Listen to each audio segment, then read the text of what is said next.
भविष्यपुराणम् उत्तरपर्व अष्टादशाधिकशततमोऽध्यायः।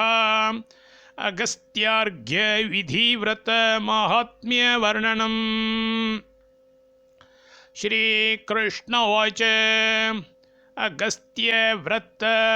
मत्स्यन्यत्सर्वपापप्रणाशनं तच्छृणुष्व महीपाल कथ्यमानं मया नघ। युधिष्ठिर उवाच। शृणोमि ब्रूहि मे कृष्ण देवर्षेस्तस्य चेष्टितं जन्मच्चैवार्घदानं च कालमुद्गमनस्य च। श्रीकृष्ण उवाच। मित्रश्च वरुणश्चैव पूर्वमेतौ सुरोत्तमौ मन्दरस्य समीपे तु चेरतुर्विपुलं तपः तयोः संक्षोभनार्थाय वासवेन वराप्सराः उर्वशी प्रेषिता तत्र रूपोदार्य गुणान्विता। तस्या सन्दर्शनादेव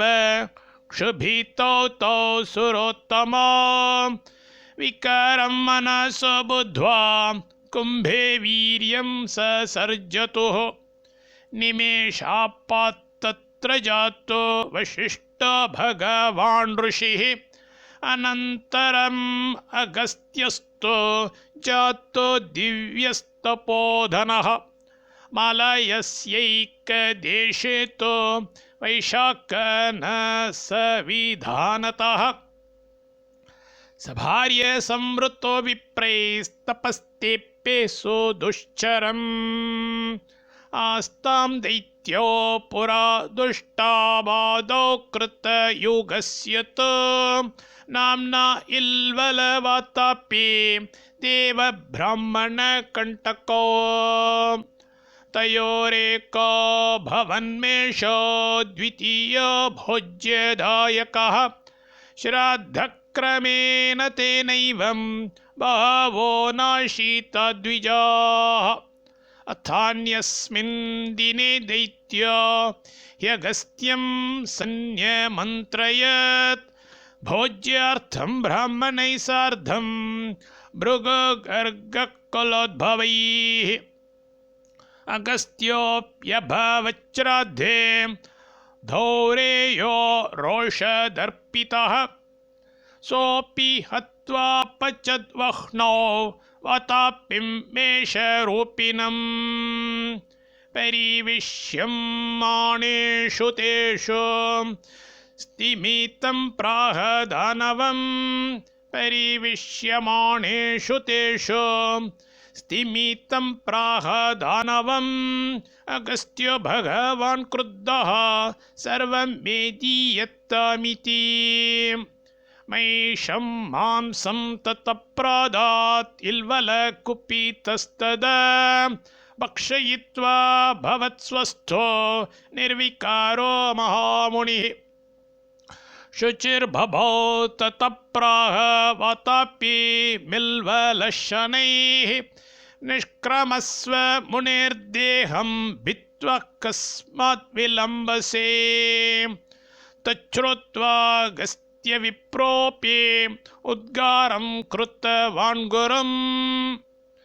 कुतो निष्क्रमणं प्राह भक्षितः स मया पुनः। जीर्णोऽयं भस्मभूतोऽयं वातापिर्ब्रह्मकण्टकः इल्वलोऽपि स्फुरत्क्रोधः सोऽगस्त्येन निरीक्षितः। भस्मीभूतक्षणेनैव ततः शान्तं जगद्भभो तेन वैरेण ते दुष्टा नष्टशेषास्तु दानवाः। सम्मन्त्र्य निश्चयं मेरो ततोऽगस्त्यमुपगताः विवर्धयिषवस्तेजो मुनेरस्य दिवोकसः। ते गस्त्यमाहोर्ब्रह्मर्षे समुद्रं शोषयस्व वै।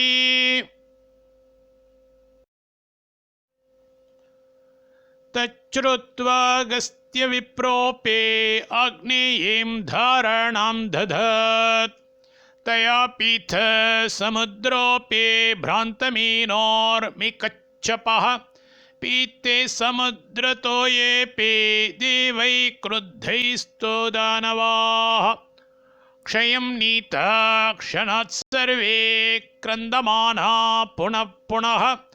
क्षेमं जगत्यभूत्सर्वम् अगस्त्यर्षे प्रसादतः अथ गंगा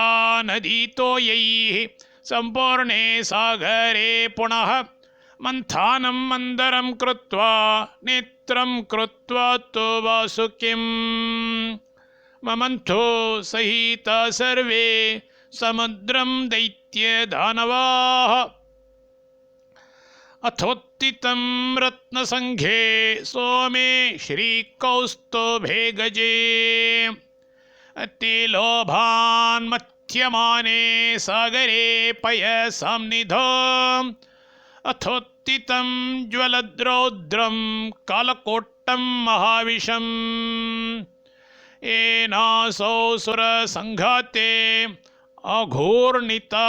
इवाभवत् सागरं सम्प्रविष्टास्ते रात्रौ रात्रौ विनिर्युयुः निर्गम्य च वधं चक्रोर्मुनीनामूर्ध्वरेतसां बभञ्जुर्यज्ञपात्राणि दिवा तोये निलिल्यिरे समुद्रमध्ये न ज्ञात्वा ब्रह्मनारायणो हरः वायुकुबेरो वसवः सर्वे देवास वासवाः ततो मन्त्रे शङ्करेण किञ्चित् तत्रैव भक्षितं क्षणाद्दग्धस मन्त्रोऽपि नीलकण्ठीकृतो हरः ब्रह्मापि चेतनां प्राप्य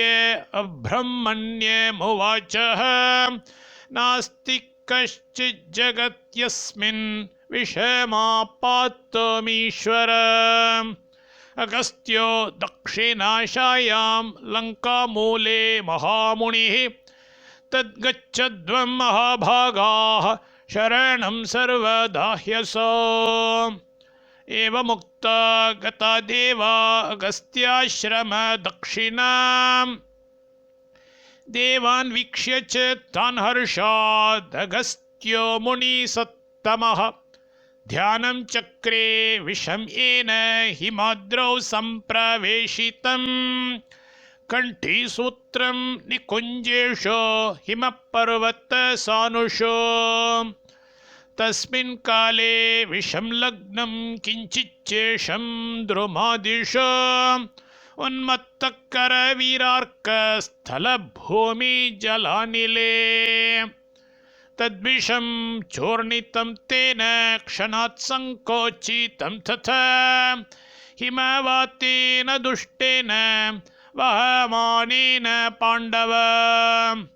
मनुष्याणां तु जायन्ते रोगा नानाविधा भुवि ते च मासत्रयं सार्धं प्रवहन्ति विशालबाणाः वृषसङ्क्रान्तिमारभ्य सिंहान्ते शाम्यते विषं रोगदोषापनोदश्च भवेत् पार्थप्रभावतः एवं कालेन महता निरुजे व्याधिवर्जिते जगत्यस्मिन् पुरा पार्थ घनीभूते प्रजागणे निरन्तरे मर्त्यलोके ऊर्ध्वबाहु प्रसारिणे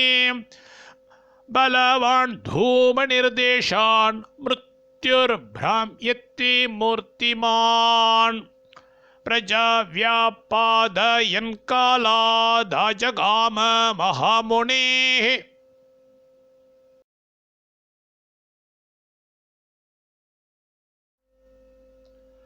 समीपं मूर्तिमान् क्रुद्धो मृत्युस्तेन निरीक्षितः भस्मी बभूव पश्चाच्च ब्रह्मण सुखकारणात् व्याधिवृन्दः समोपेतो मृत्युरन्यो विनिर्मितः तथान्यो दण्डकारण्ये श्वेतो नाम नृपोत्तमः स्वमांसमश्नत तेन निर्वेदात् प्रार्थितो मुनिः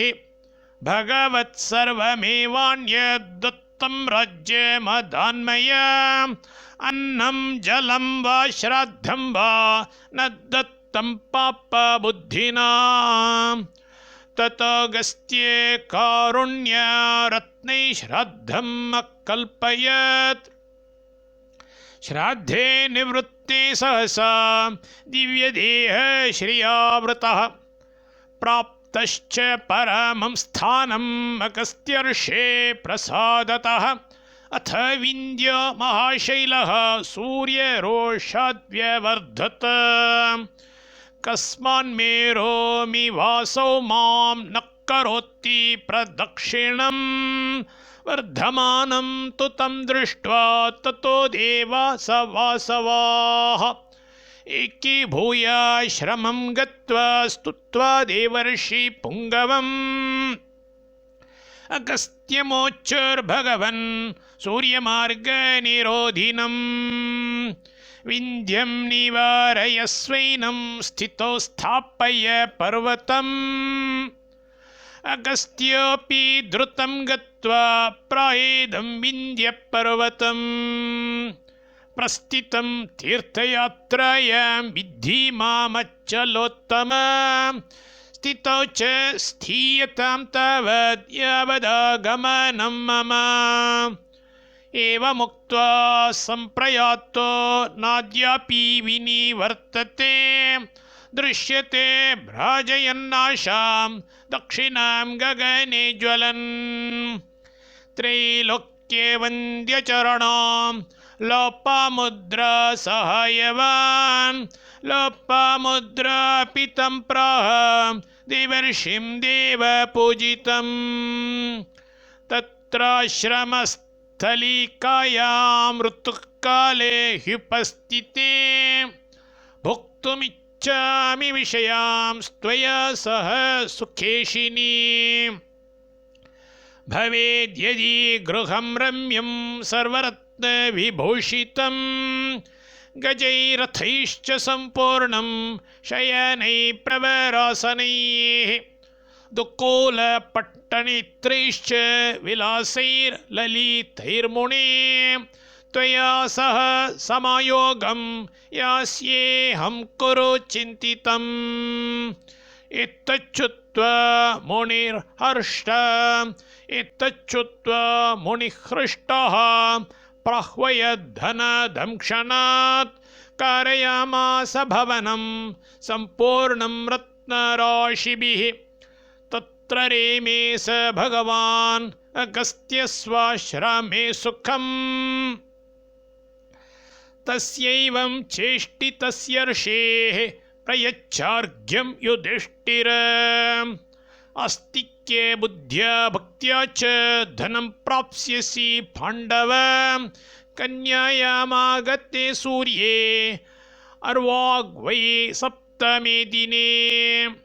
कन्यायां समानुप्राप्ते सूर्ये यप्सन्निवर्तते प्रत्यूषसमये विद्वान् कुर्यावस्योदये निशि स्नानं शुक्लतिलैस्तद्वत् शुक्लमाल्याम्बरो गृहे स्थापयेत् अव्रणं कुम्भं माल्यवस्त्रविभूषितं पञ्चरत्नसमायुक्तं घृतपात्रेण संयुतम्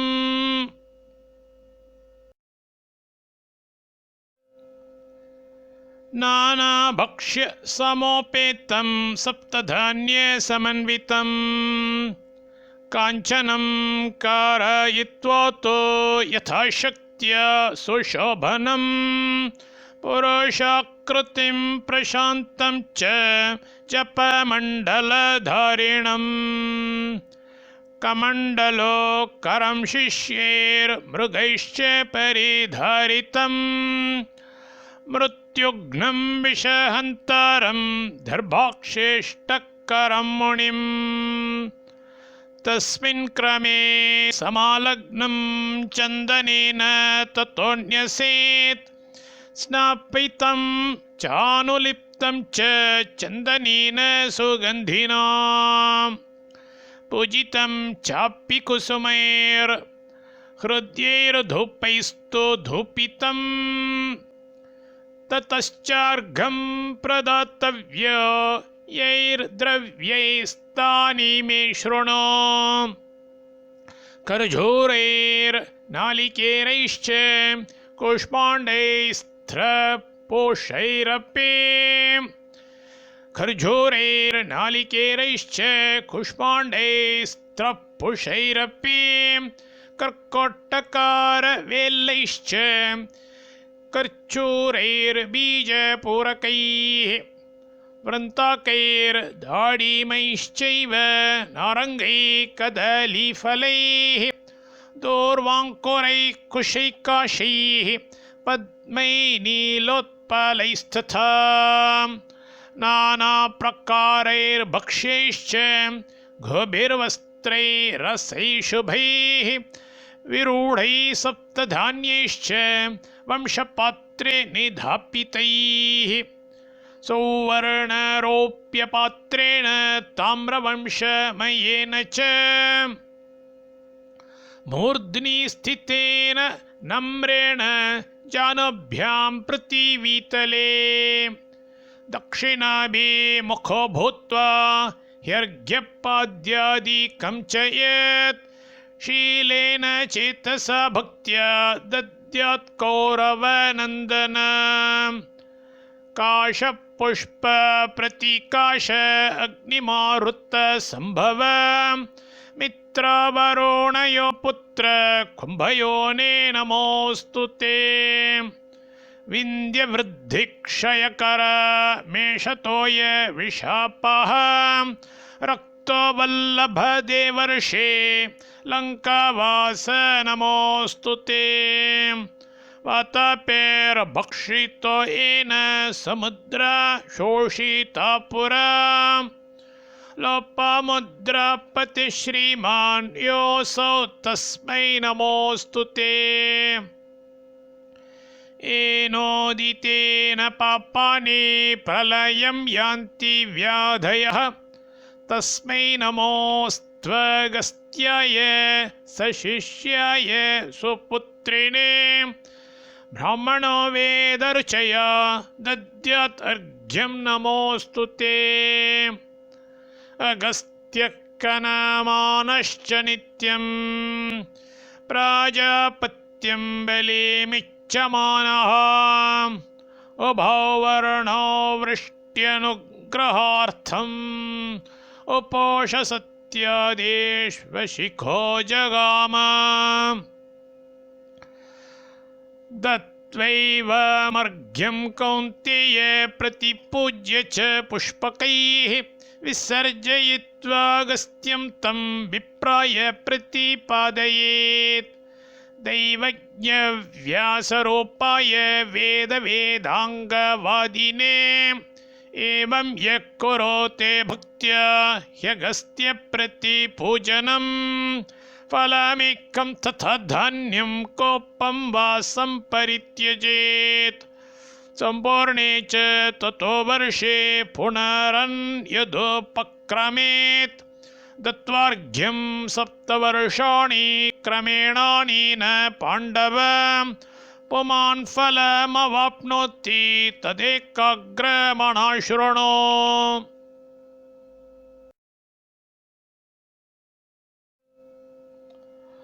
ब्राह्मणश्चतुरो वेदान् सर्वशास्त्रविशारदः क्षत्रियपृथिवीं सर्वां प्राप्नोत्यर्णवमेखलाम् वैश्योऽप्यायुष्यमाप्नोति गोधनं चापि नन्दति शूद्राणां धनमारोग्यं सन्मानश्चादिको भवेत् स्त्रीणां पुत्र प्रजायन्ते सौभाग्यं वृद्धिरुद्धिमत् विधवानां महापुण्यं वर्धते पाण्डुनन्दन कन्याभर्ता भोक्तारमाप्नोति व्याधेर्मुच्येत दुःखितः येषु देशेष्वगस्त्यर्षेः पूजनं क्रियते जनैः तेषु देशेषु पर्जन्यः खमवर्षि प्रजायते ईतय प्रशमं यान्ति नश्यन्ति व्याधयस्तथा पठन्ति ये त्वगस्त्यर्षेः ख्यानं शृण्वन्ति चापरे ते सर्वे पापनिर्मुक्ताश्चिरं स्थित्वा महीतले हंसयुक्तविमानेन स्वर्गं यान्ति नरोत्तमा मर्त्यो यदीच्छते गृहं परमर्धियुक्तं भोगशरीरमरुजं पशुपुत्रपुष्टिम् तत्सर्ववल्लभमुनेरुदये महार्घ्यम् यच्चेन्महार्घफलवस्त्रधनैः सहान्यैः यच्चेन्महार्घफलवस्त्रधनैः सहान्यैः इति श्रीभविष्ये महापुराण उत्तरपर्वणि श्रीकृष्णयुधिष्ठिरसंवादे अगस्त्यार्घ्यविधिव्रतवर्णनं नामाष्टादशोत्तरशततमोऽध्यायः।